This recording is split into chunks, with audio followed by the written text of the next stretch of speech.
Hey guys, this is Dakota Malone. I co-founded Community Solar Authority. We've unlocked access to $40 million in future energy savings using the Community Solar program. And we make this podcast as a way to explain our business in an easy to digest way. And today I am joined by Seneca Cornelius. And this episode is all about how we hired a head of partnerships to our team at Community Solar Authority, and it instantly made our business skyrocket. Today, we're going to cover all of the secrets to revenue generation using our Community Solar partnership. And I am happy to be joined by Seneca. So Seneca, thank you for hopping on. Of course. Thanks for having me, Dakota. And again, so happy to be part of the team. It's great to be here. So I want to just to introduce you to our listeners, which may be, again, some of our strategic partners that tune into these episodes. They also may be clients who are listening and paying attention to what our brand is doing. So why don't we start with just a brief background on Seneca? Where are you coming from? What world are you working in previously? And ultimately, why did you choose to jump into Community Solar Authority? I have a pretty long-standing background in the sustainability world. I would say that I got my start. I've always been super passionate about helping with environmentalism and the relationship between the urban environment and the natural environment, making sure to try to preserve, local communities' nature and the relationship that the communities had with nature all the way back to when I was a teenager. Grew up on a small farm, so it kind of was ingrained in me, I guess, from a young age. But I had studied environmental design, policy, and planning way back when at Stony Brook University. And after I was done at Stony Brook University, I took a liking to understanding renewable energy growth. I had actually watched a podcast about a TED Talk, actually, about how the grid infrastructure was failing in the United States and how it was very vulnerable to different types of attacks, and that it could not sustain the future of the US based on the state of its infrastructure at the time. This was, about 10 years ago. So that kind of launched my interest in renewable energy and particularly renewable energy infrastructure. And I landed my first role as a marketing associate at a small scale solar developing firm out on Long Island, and started off in marketing because I didn't really have too much that I knew about renewables at the time. But I was quickly picked up by the commercial department there, and they saw that I had a pretty good relationship with being able to just talk to people, and that I was like kind of a natural with going in front of business owners and presenting and negotiating. So they scooped me up, and that kind of launched the rest of my career, becoming a commercial solar developer. Over time, I did commercial solar development. I did a lot of deal negotiation and origination. I did a lot of portfolio acquisition in my previous role, looking at all different types of solar arrays across the United States and figuring out how to bring clean energy to all types of communities throughout the US.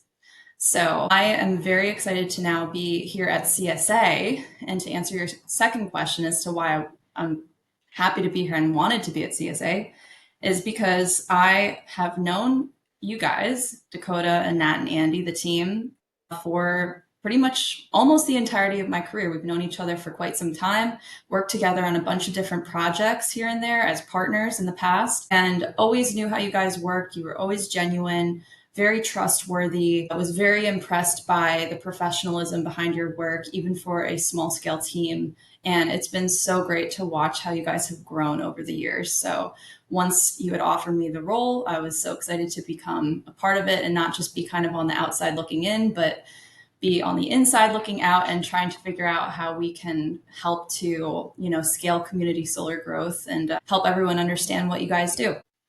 Yeah, I think back to when we first got connected. I've been telling a couple of the partners, it must have been a half decade ago, which is crazy to think that 5 years ago. And I remember those first couple of years at CSA, like really trying to get it off the ground. And yeah, like you said, most of your experience is coming from this development and infrastructure side, which obviously is quite a bit different, even though it's in the same space as what we're doing now. But, with you sitting at the head of our partnerships and really helping our strategic partners understand how can they add value to customers, how can they make more money with community solar, and really like, what does this look like and how do they get involved? It's obviously been quite a bit different compared to, maybe what you've been doing in the past.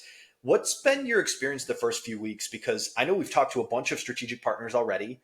We already have active Mhm. deal flow as a result of bringing you on. In fact, there's been an explosion of deal flow, and we have all of these conversations. So ever since we brought you on, things have really been humming. And of course, like that's a telltale sign of a successful hire. We knew you and we had this relationship going into it. So it made it easy to identify you as an A player. It's clearly working. But talk about your first couple weeks here, because it's really only been like 3 or 4 at this point. Sure. Well, I think really I was very surprised, and I know I've told you this and I've told Andy this. I was very surprised by the level of work that you and the team were doing. Kind of, I don't want to say behind closed doors, but the mass amounts of clients you were dealing with between three people and how you were handling it so swiftly and the success that you've had over the past couple of years, which again, I had known from what you were telling me as a partner, but now being on the inside and just kind of seeing how your business model has helped you to grow and continuing to watch the business grow, even in just the couple of weeks that I've been here, has been pleasantly surprising. And also the types of clients, the name brands, the big developers, the people you're working with, the A players, that too has been pleasantly surprising. Not that I put it past you guys, but I was just so, I found it really awesome and got super excited to say, oh yeah, look what we've got in front of us. Look what opportunities are available. And now that I've joined the team, there are even more. How many other doors can we open up together? So I saw so much opportunity, even more than I had expected when I first joined.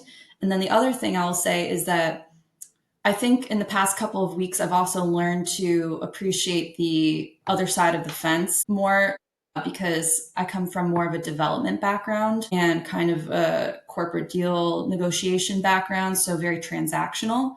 And then being on this side of the fence, looking at the second part of what goes into project development, once the project is constructed or prepared to be constructed, helping to sign people up to be connected to these large scale solar arrays, these community solar arrays, has been really interesting. And I think actually a lot more fun, in my opinion. And I think that it's really great to kind of play matchmaker, so to speak, between the solar arrays and the clients. Yeah, it's definitely more fun than development. I think about because we do a little bit of that as well. And I try to stay away from that side of the business because it just isn't quite as interesting as, I don't know, there's something about the tangible impact, right? Because with community solar, we're pairing our clients, whether it's a corporation, a municipality, a big business, we're matchmaking them, to use your word, Seneca, to an actual asset.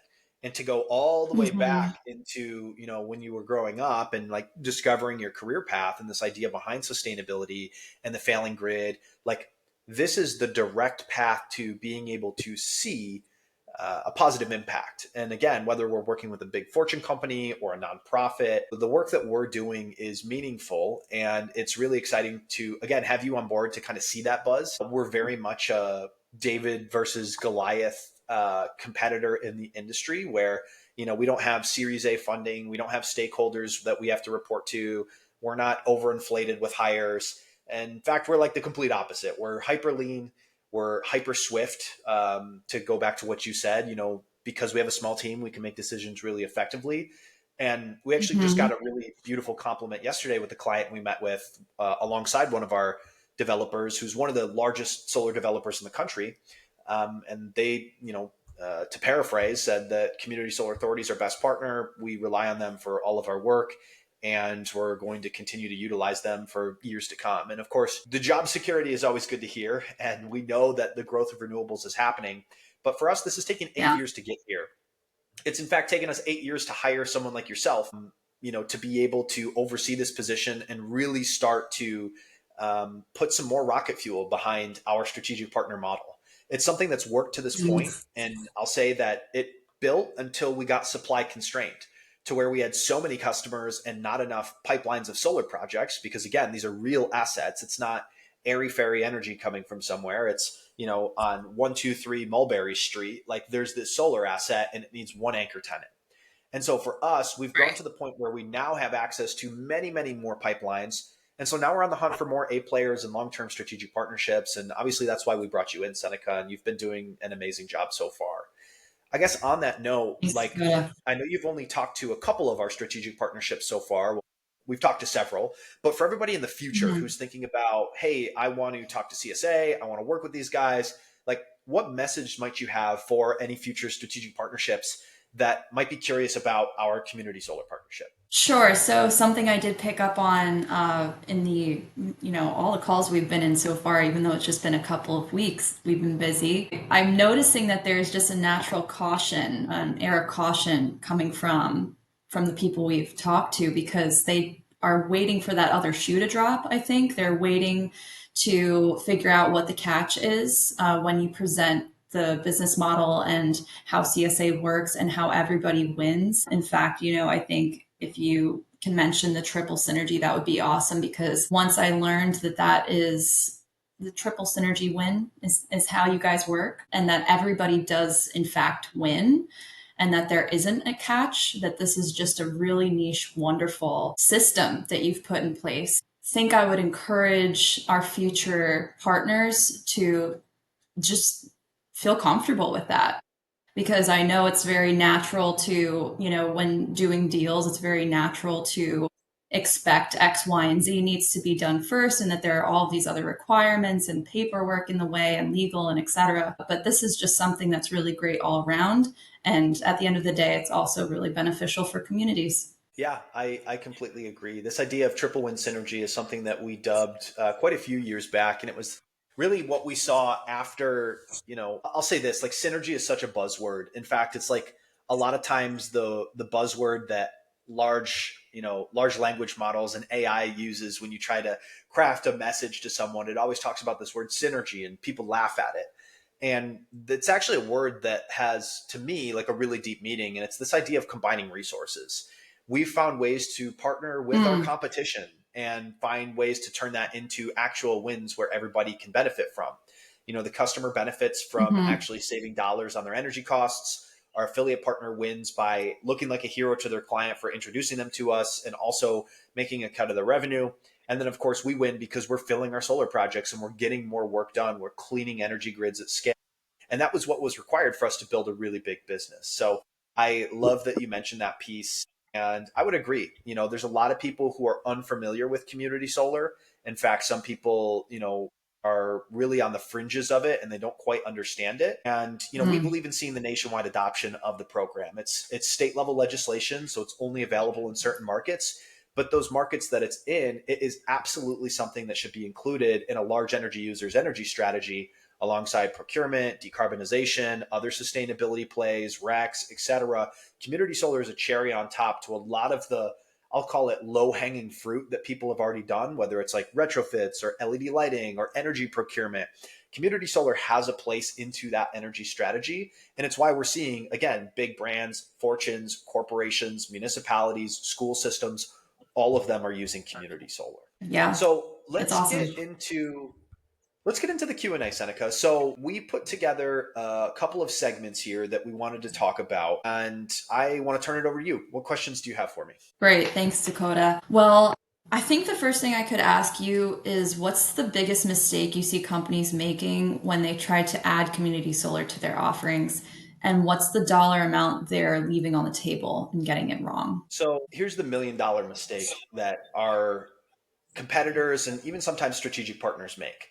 The dumbest thing that they Mm. could do, as I'll just use like an energy consultant or an energy procurement firm, which are pretty common strategic partners of ours. The dumbest thing they do is try to go figure out community solar on their own. And I'm really big, again, just as a nature of our business model, Seneca, because we are hyper lean, we're hyper niche. So we're really big on Mhm. priorities. And it's funny because like the word priority just means one thing. And then we always add an S to it and now it's priorities, right? But that's not the that's not the purpose of the word. It's to focus on what's the one thing you're going to do that's going to grow your business. And so what we tell our strategic partners is you need to keep the main thing the main thing. So if their core business model is energy procurement, but now they're trying to add in community solar, what they're actually doing is Mhm. splitting their focuses and now they just have two watered down business models. And so what we actually do, and when we talk to our strategic partners, is we make sure that they understand, hey, let us use our systems, let us do all of the work. You'll still receive a revenue share so you can completely scale this vertical for your business.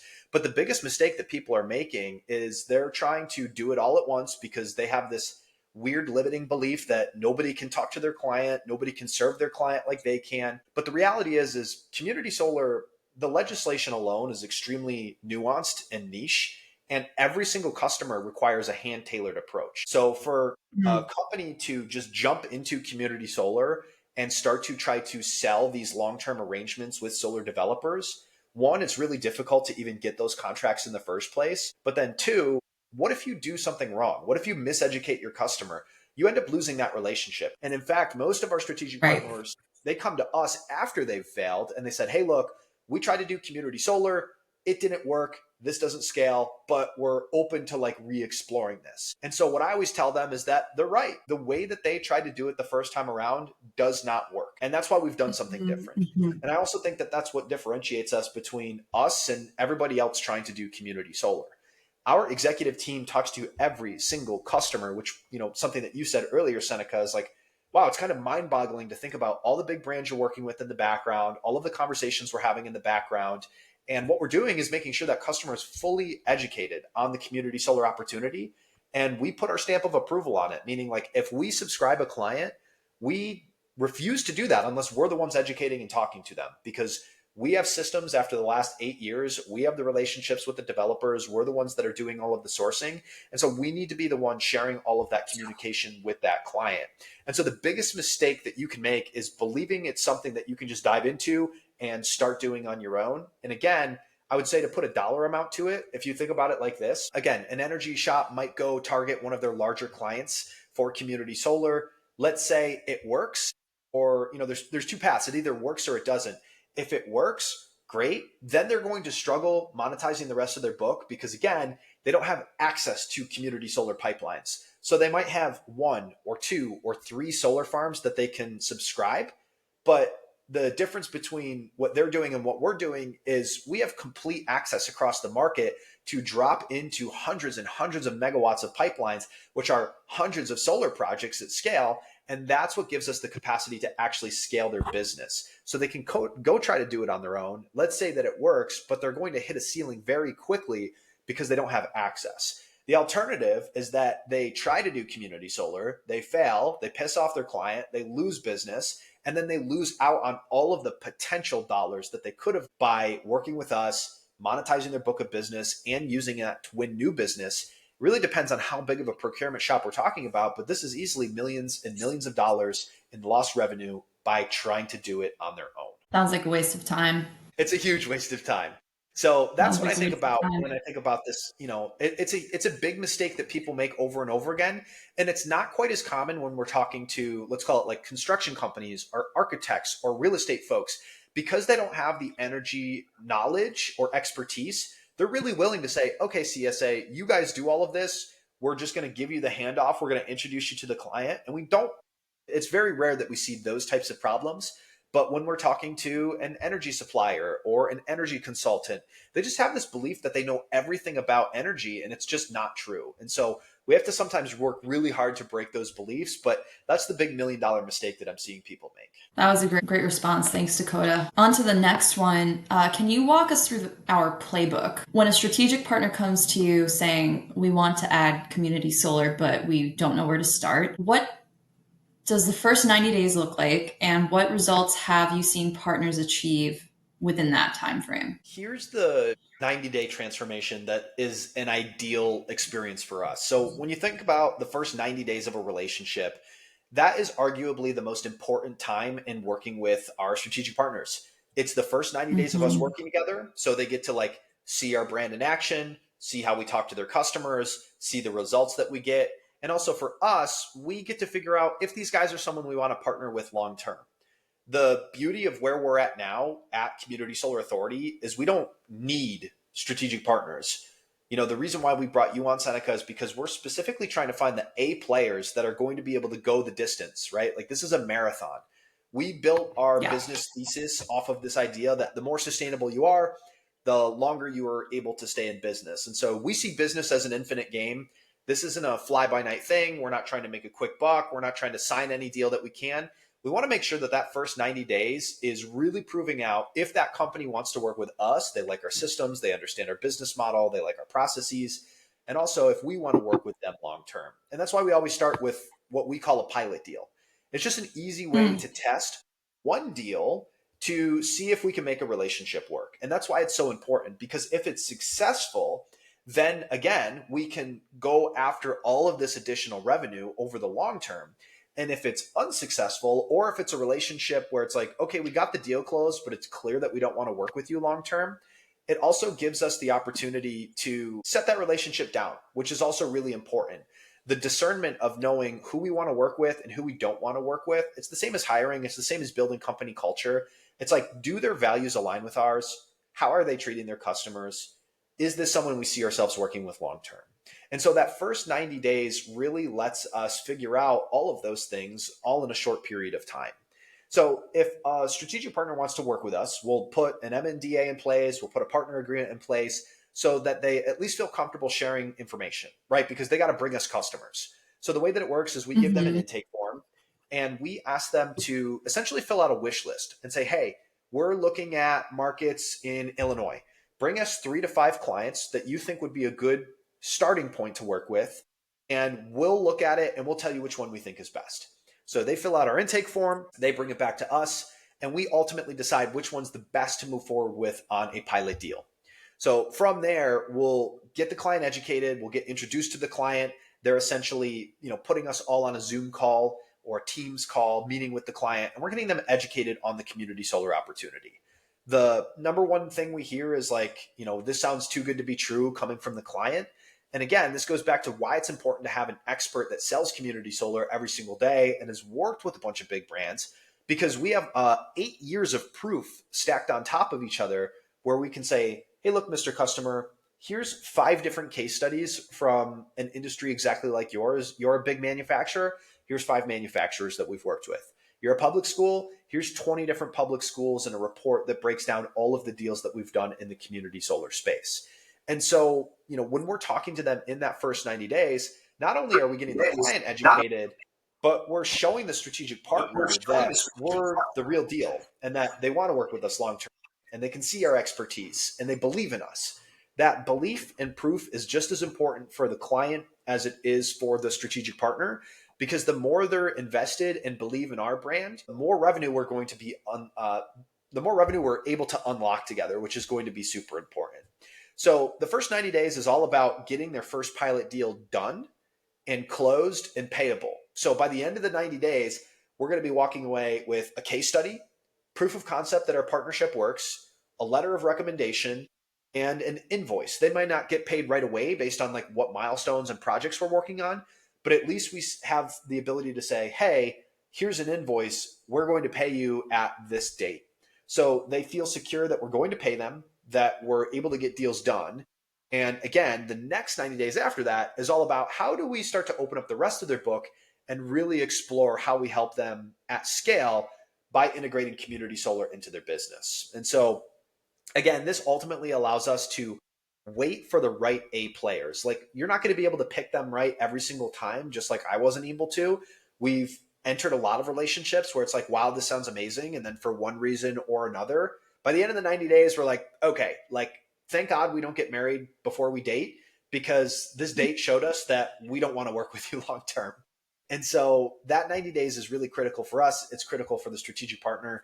And that's, typical of what the first 90 days looks like in a relationship with us. Awesome. That's awesome, Dakota. Thanks. I think that the pilot thing is great. I think it's really important to have a case study ahead of time before that long-term commitment, like you spoke of. Okay, so lastly, I would like to ask that if you could tell us about one partner relationship where you helped them unlock a breakthrough with their clients.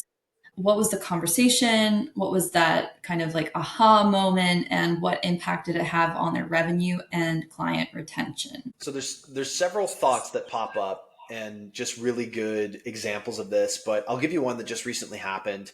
And again, this happens all the time in different ways, which I'm happy to talk about.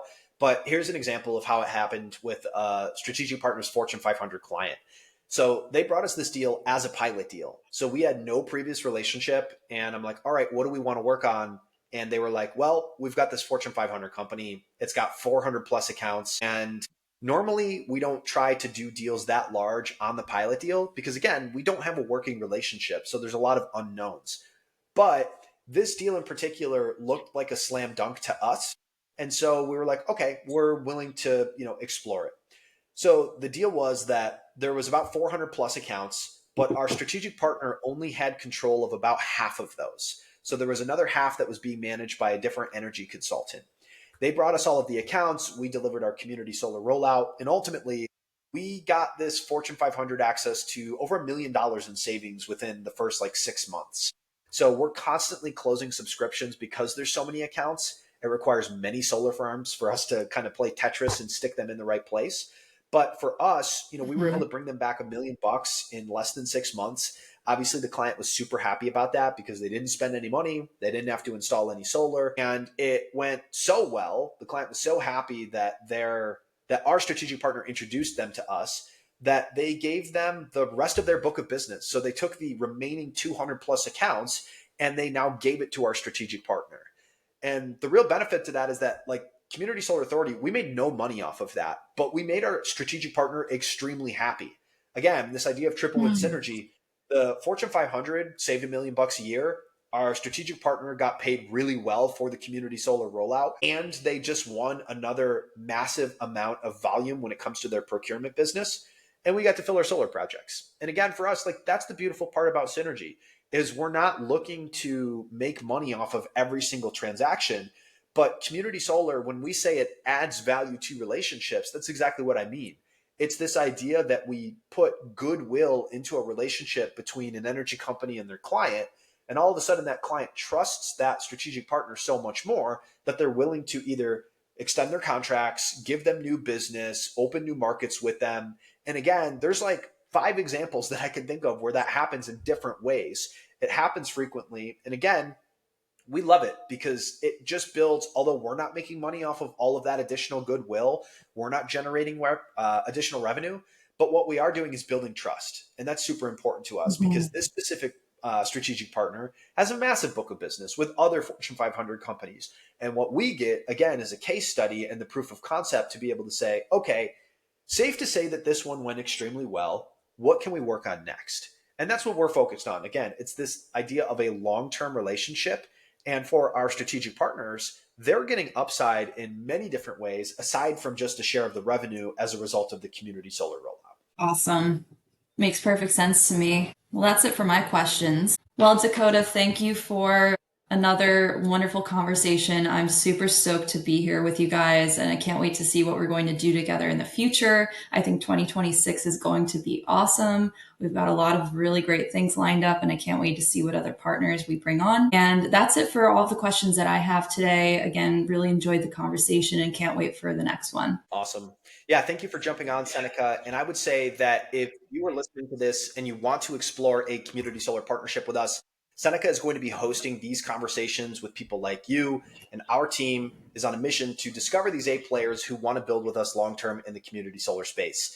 So if you're working with large energy users in markets like New York, Illinois, Maryland, and you want to add value to your clients, make them worth more, generate additional revenue without any extra effort, I want you to reach out to us. You can go to communitysolaurauthority.com. You could visit my LinkedIn at linkedin.com/in/Dakota Malone.